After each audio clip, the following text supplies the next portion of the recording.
Live from our 7 Tasmania studios, your nightly news with Kim Miller begins now. A crisis has engulfed the Clarence City Council, with the State Planning Minister overruling a decision to knock back the controversial Skylands housing development. One of Council's chief officers has since quit, and one of the proponents has sensationally lashed the Planning Minister for the intervention. Josh Duggan has more. A battle over boundaries is brewing, with thousands of new homes in the balance. Planning Minister Michael Ferguson ordering a review of the urban growth boundary at Hobart's Druthie Point. Well, the Tasmanian Liberal Government is absolutely determined to open up more housing supply. That's the best way to meet the demand that we're experiencing in our growing state. Making a captain's call to overrule a Clarence City Council decision not to ask for a review of the boundary. That vote ended hopes of the Skylands development proceeding. Around 2,500 future homes scrapped. All I'm doing is opening the gate to sensible development that can be assessed by the independent Tasmanian Planning Commission. In a shock twist, one of the proponents, David Carr, today told 7 Tasmania News he's disappointed in the minister's decision to intervene. He says he's waiting to see what will be done, or if it's just grandstanding. The council's entitled to our collective view. The minister and the state government are entitled to their view. Council planning officers had recommended the boundary be moved and the Skylands master plan be approved. Today, Clarence's city planning manager Ross Lovell tendered his resignation. The ad hoc decision to overrule the council has been lashed by opposition parties. There's been successive ministers that should have dealt with the urban growth boundary at a strategic level. It shouldn't just be dealt with on an ad hoc basis. He's not interested in the things that would change the housing stress for Tasmanians today, but he appears to be interested to jump in for a developer. The final decision on whether the urban growth boundary is moved now lies with the Tasmanian Planning Commission. Josh Duggan, 7 Tasmania News. Voluntary assisted dying in Tasmania has now been in operation for more than 4 months, with the government releasing new data. 24 requests from individuals to access it have been made. 11 progressed to the point where medical practitioners were given authorisation to access the drug, and at least 5 people have died through the process. More than 50 practitioners have completed necessary training. A 30-year-old man from southern Tasmania has been charged with drug trafficking offences, with police claiming he attempted to smuggle methamphetamine through Hobart Airport. A police dog allegedly detecting 112 grams of the substance on him during a general passenger screening, with a street value of approximately $112,000. He will appear in court next month.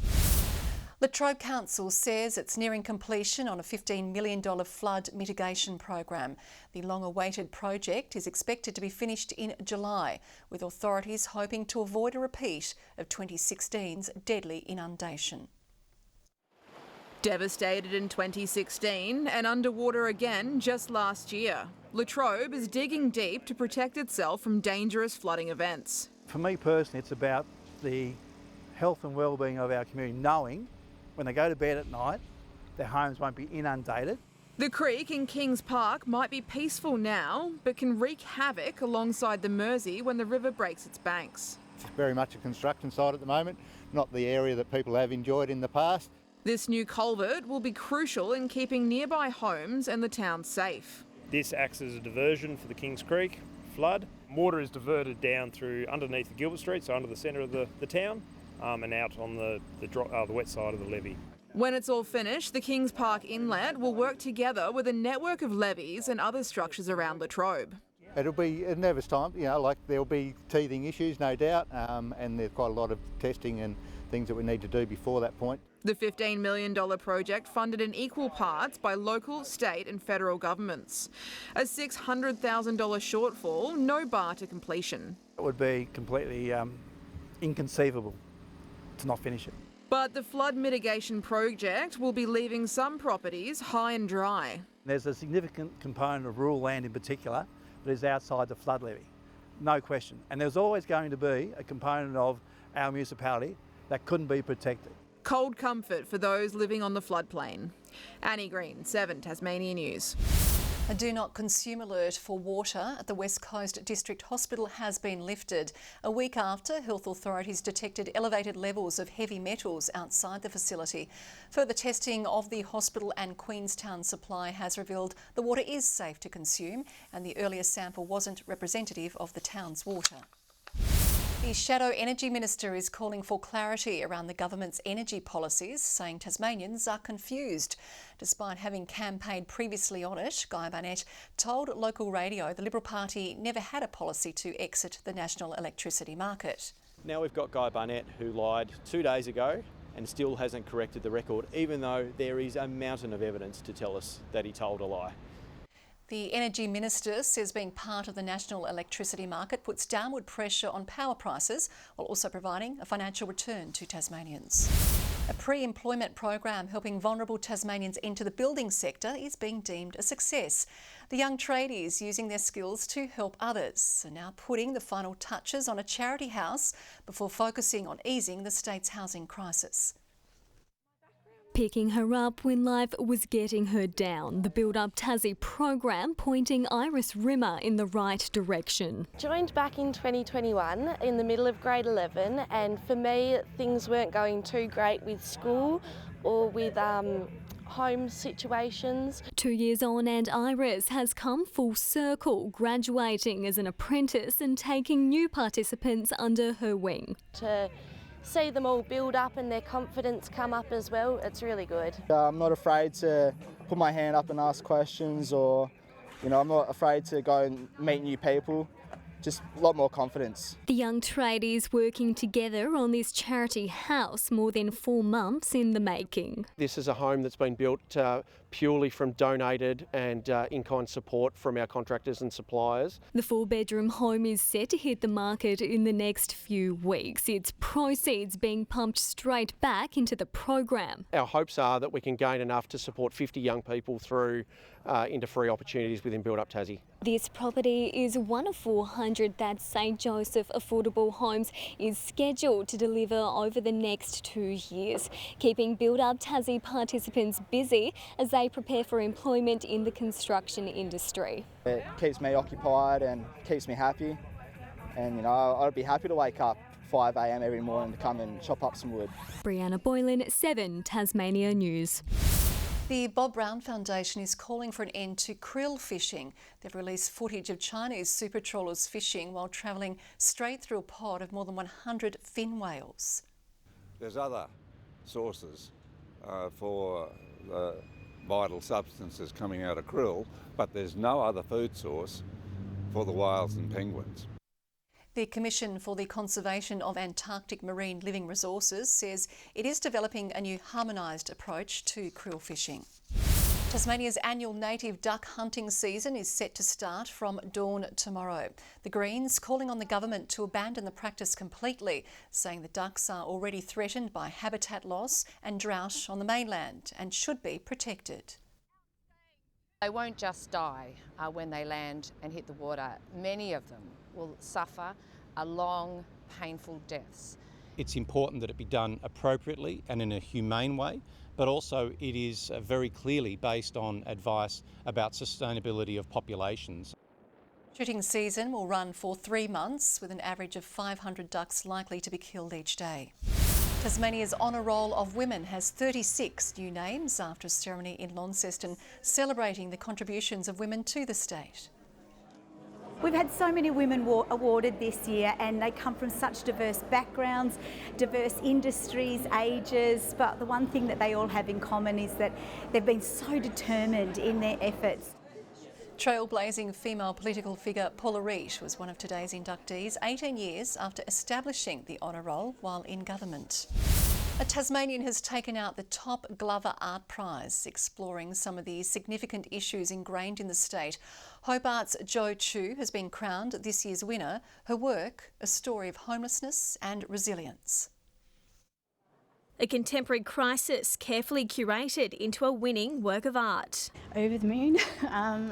Just overwhelmed. I didn't think it would be a possibility, and so it was very surreal, very exciting. Tasmanian Joe Chu is this year's Glover Art Prize winner, painting a political piece on the state's homelessness crisis called Tender. Tender is a real estate jargon term, but it's also a term that denotes care and fragility, and skirted around issues of homelessness, but in more of an existential or philosophical way. And all the time I knew that this was a real problem, and I wanted to address it. I think it's great when contemporary art can investigate really important, timely issues, and housing insecurity is a really important issue for Tasmanians at the moment. Depicting displacement.